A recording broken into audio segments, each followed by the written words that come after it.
तो यहाँ पे अगर आप ये देखें कि हमारे पास जो टोटल लेवल्स हैं वो 10 आ गई हैं, 1S0, 1P1, 1D2 और 3S1, 3P0, 1, 2 और 3D 1, 2, 3। तो अगर हम इनको देख लें तो पॉसिबल स्टेट्स वही होंगी जिसमें वेव फंक्शन एंटी सिमेट्रिक होगा, और जिसमें वेव फंक्शन सिमेट्रिक होगा वो पॉसिबल नहीं होगी।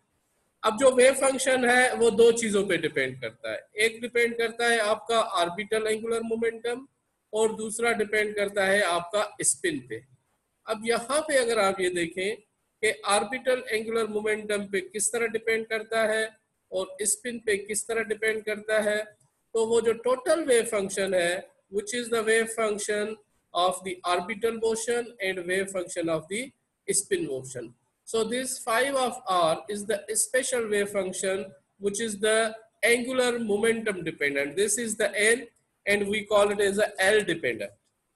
And this chi of r is the spin dependent wave function. So the total wave function जो है आपका वो डिपेंड करता है एंगुलर मोमेंटम पे और स्पिन पे।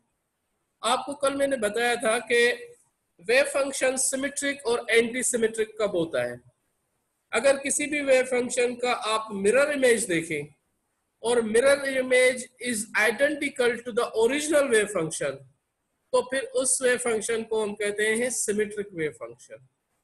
और अगर मिरर इमेज किसी भी वेव फंक्शन का चेंज हो जाता है बाय 180 डिग्री, तो फिर उस वेव फंक्शन को आप कहते हैं anti symmetric wave function.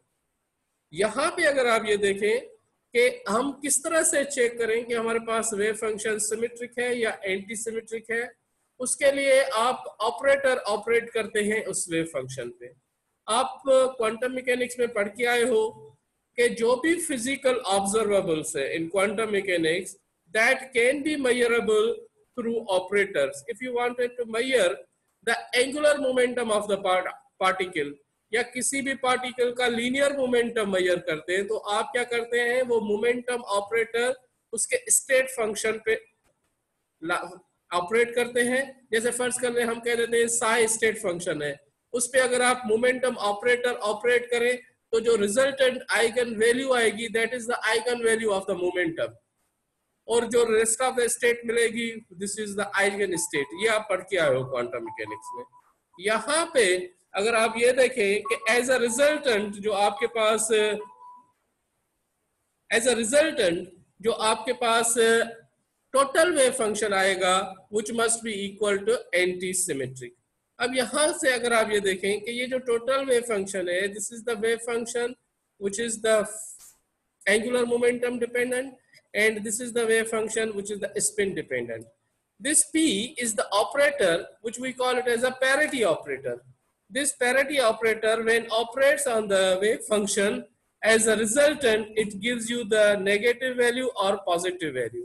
If it gives you the negative value then that wave function is known as a symmetric wave function. If it gives you the positive value then that wave function gives you the symmetric wave function.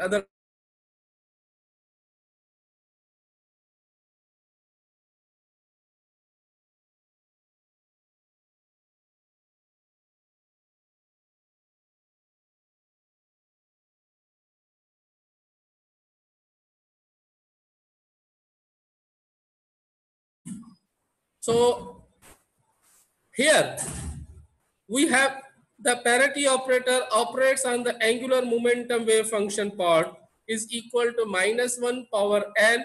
This L is the angular momentum and the wave function. It means this is the parity operator operates on the wave function. As a resultant, this gives you the value, and this value is the eigenvalue of that operator and a wave function. And the wave function is the same, therefore we call that wave function is the eigen wave function, or that state is called the eigen energy state. सागे तरीकेचा ही असा वाटते parity operator आणि ही parity operator जने spin wave function ते तो apply थे, again it gives you the eigenvalue, and this eigenvalue is the eigenvalue of the parity operator when it operates on the spin part and a wave function. So as a resultant, the sum of these two first part and second part, the sum of these two must be anti-symmetric. If it is anti-symmetric, then that state is possible. If it is a symmetric, then that state is not possible. It means if this wave function phi of r is symmetric, then the other must be anti-symmetric. Both symmetric, both anti-symmetric is not possible. One of the wave function is symmetric, the other must be anti-symmetric. If this happens, then that level is possible, otherwise not. हाणे ॾिसूं पिया हिन खे पाण फर्ज़ कयो ही असां वटि जेको आहे असां ऑपरेट कयूं हीअ लेवल आहे तव्हांजी 1s0. The first term value is 1s0. So here in 1s0 the angular momentum is 0 because it is a s orbital. The multiplicity is 1 means spin is 0. And spin 0. This operator operates on a wave function and it gives you the minus 1 raised to power L into the wave function. If we put it here, L is equal to 0. 0 minus 1 power 0 is a positive.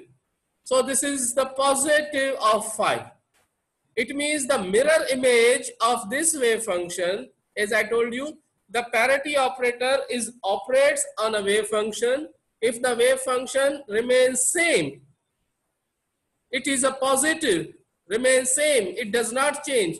So that function is known as an even function or symmetric function. तो यहाँ पे ये आपके पास even function आ जाता है.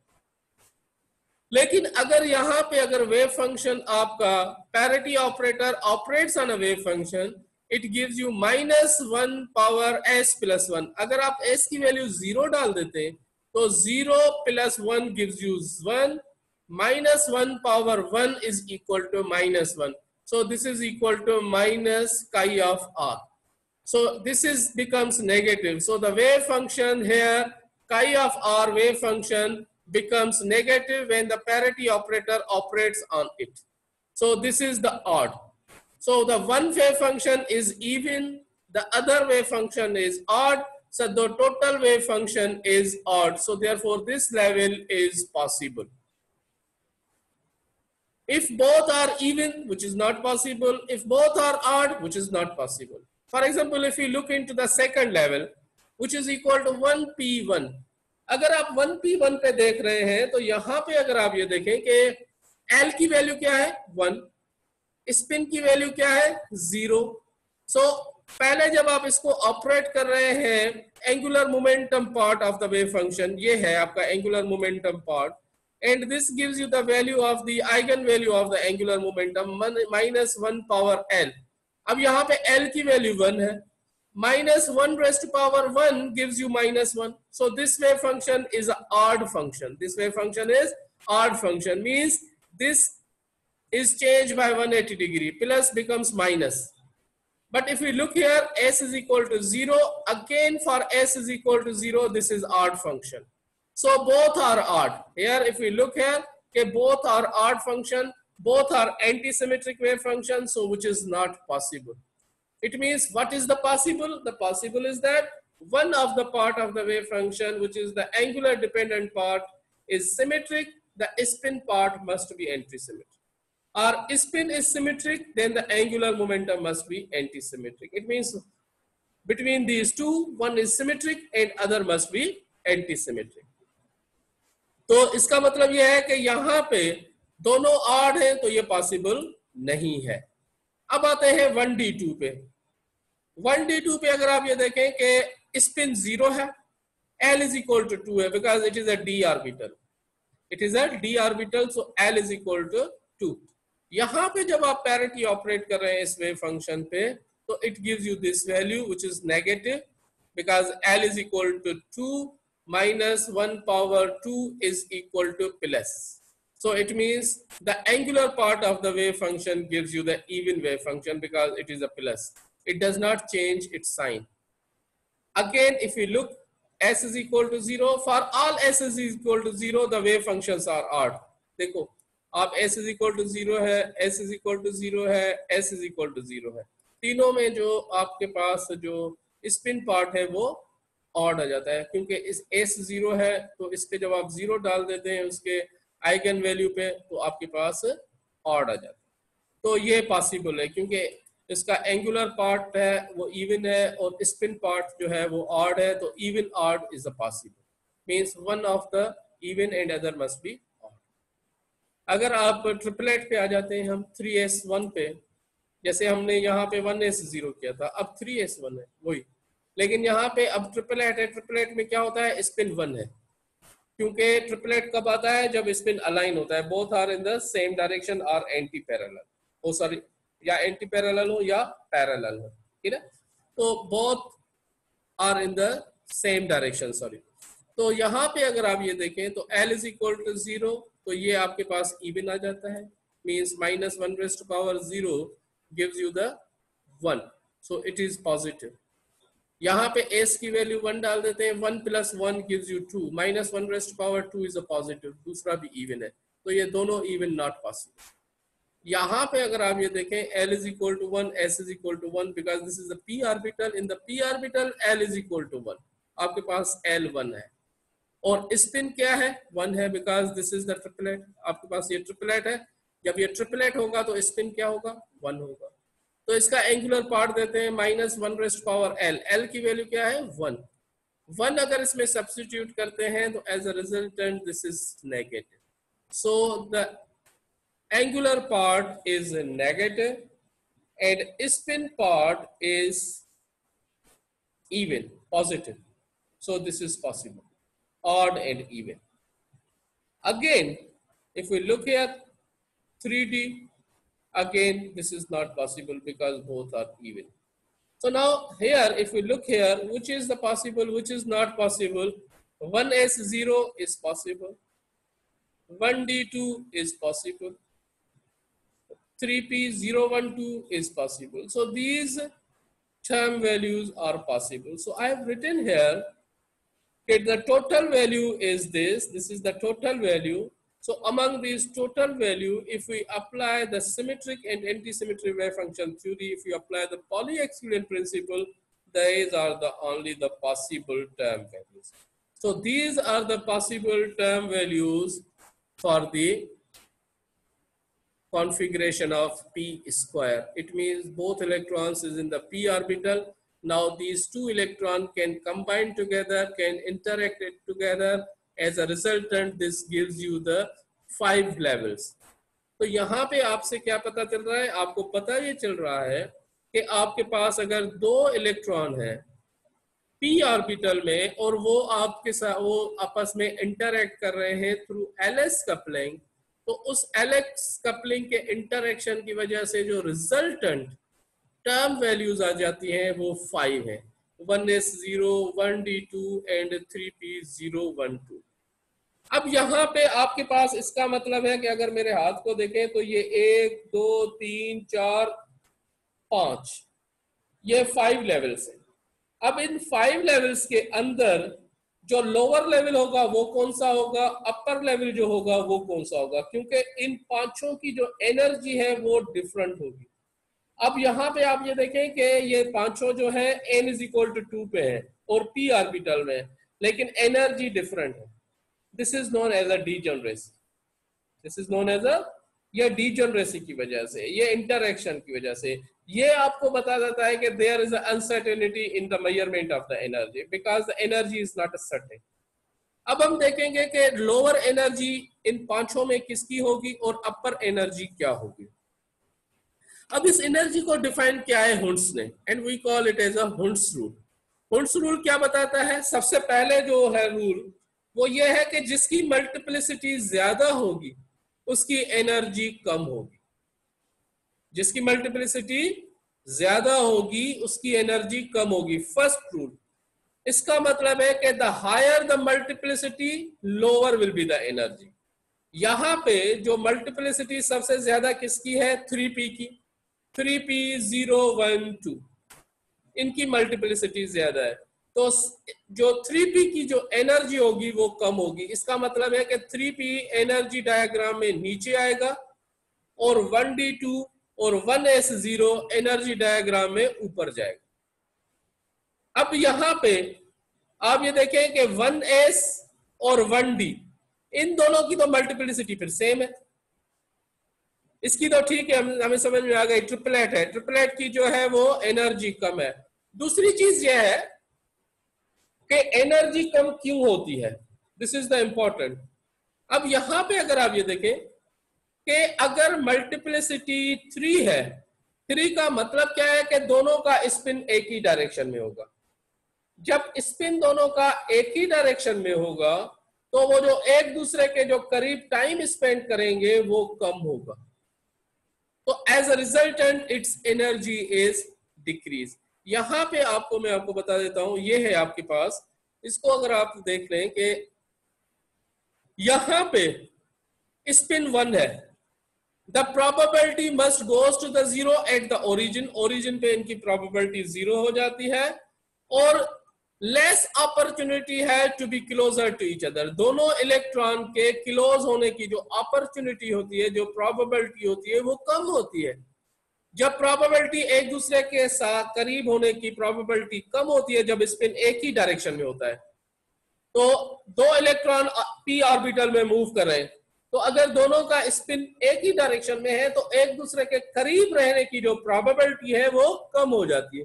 कम होने की वजह से क्या होता है, इसकी एनर्जी उस लेवल की कम होती है। अगर एक का स्पिन अप है, दूसरे का स्पिन डाउन है, तो एज अ रिजल्टेंट ये दोनों घूम रहे हैं पी ऑर्बिटल में, तो स्पिन एक का अप है, दूसरे का डाउन है, तो इन दोनों की जो प्रोबेबिलिटी है वो करीब होने की वो बढ़ जाती है। जब प्रोबेबिलिटी करीब होने की बढ़ जाती है तो एज अ रिजल्टेंट उसकी एनर्जी भी बढ़ जाती है। तो तभी हम कहते हैं कि जो स्पिन 0 है, higher energy is associated, so it means the electron have a greater probability of being close to each other.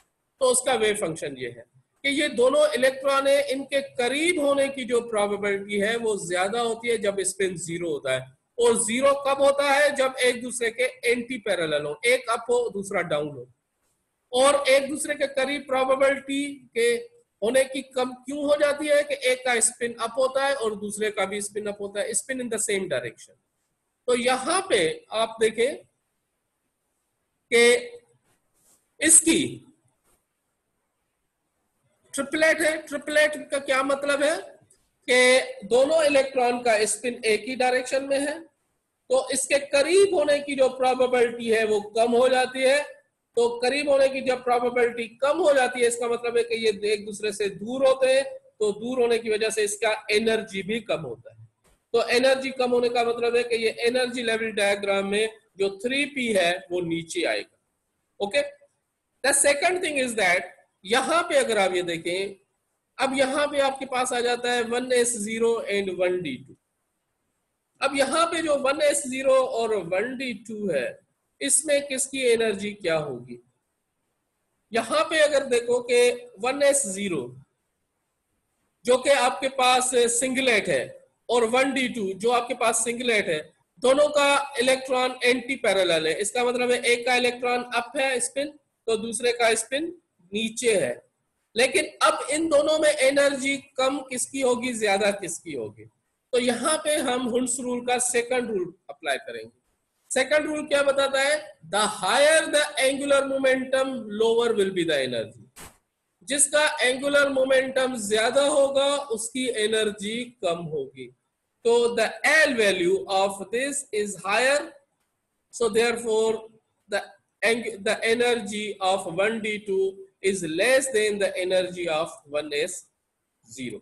तो यहां पे अगर आप ये देखो हुंस रूल को, यहां पे ये मैंने लिखे हैं, the term with the maximum multiplicity lies lowest in the energy। जिसकी मल्टीप्लिसिटी ज्यादा होगी उसकी एनर्जी कम होगी। This is the first rule.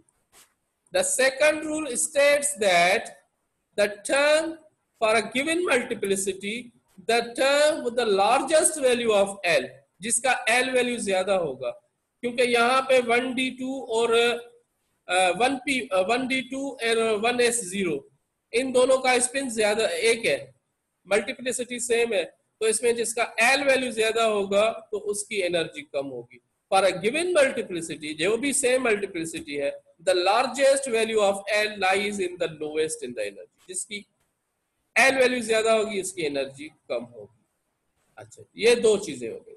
अब आ जाता है तीसरा, यहां पे इसका मतलब है कि 3p012 सबसे नीचे आएगा, उसके बाद आएगा 1d2, उसके बाद जो है ऊपर 1s0। अब ये 3p0 जो है ये 3 लेवल्स हैं। These are the 3 levels. This is not a single level. This is the 3 level. This is the 3 level 3p0। ये जो 3 लेवल्स हैं किस तरह से है, कैसे है 3 लेवल्स, आप ये देखें कि जैसे ये है, ये 3p, first is the 3p0, the second is 3p1,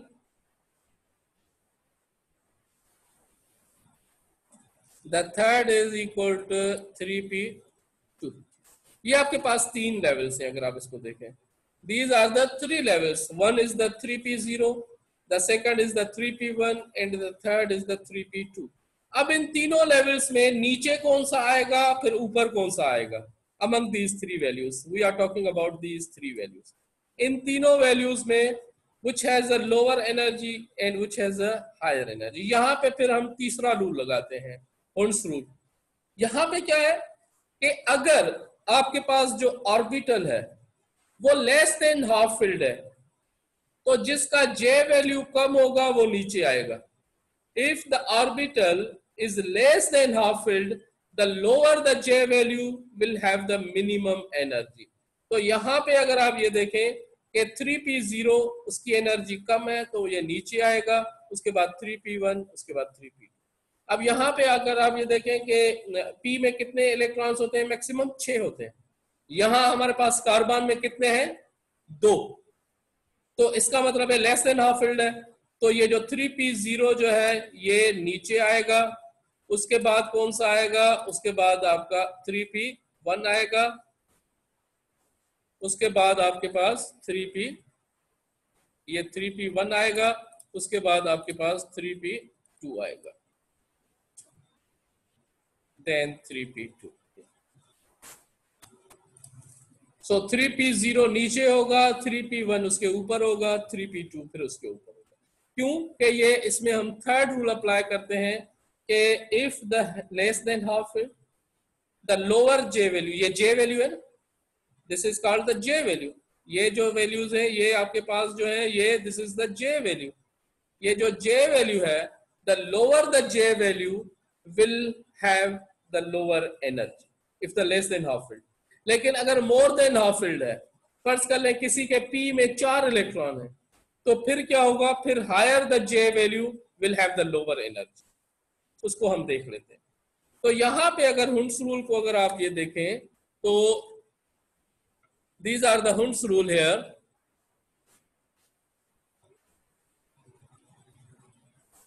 So for the atom lies with the less than half filled shell, the level which has the lowest J value lies in the lowest in the energy।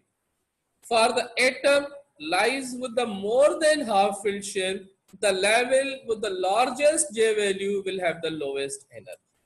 So this is the level. यहां पे अगर आप ये देखें, ये हमने देख लिया, यहां से ये आपका पास जो है उस तीनों को मैंने एनर्जी लेवल डायग्राम में बनाया है। यहां से अगर आप ये देखें कि ये आपके पास है 2p2, this is the 2p2। यहाँ पे स्पिन जो है पैरेलल है तभी मल्टीप्लिसिटी 3 है, यहाँ पे स्पिन एंटी पैरेलल है जब भी मल्टीप्लिसिटी 1 है। यहाँ पे ये देखें एनर्जी लेवल डायग्राम में 3p0 सबसे नीचे है, उसके बाद 3p1 है, उसके बाद 3p2 है, और उसके बाद 1d2 है, उसके पास 1s0 है। लोअर लेवल क्या है, 3p0। The lower level is the ground state. So the lower state of the carbon is the ground state which is equal to 3p0। Clear? यहां पे हम इसको ऑफ कर देते हैं।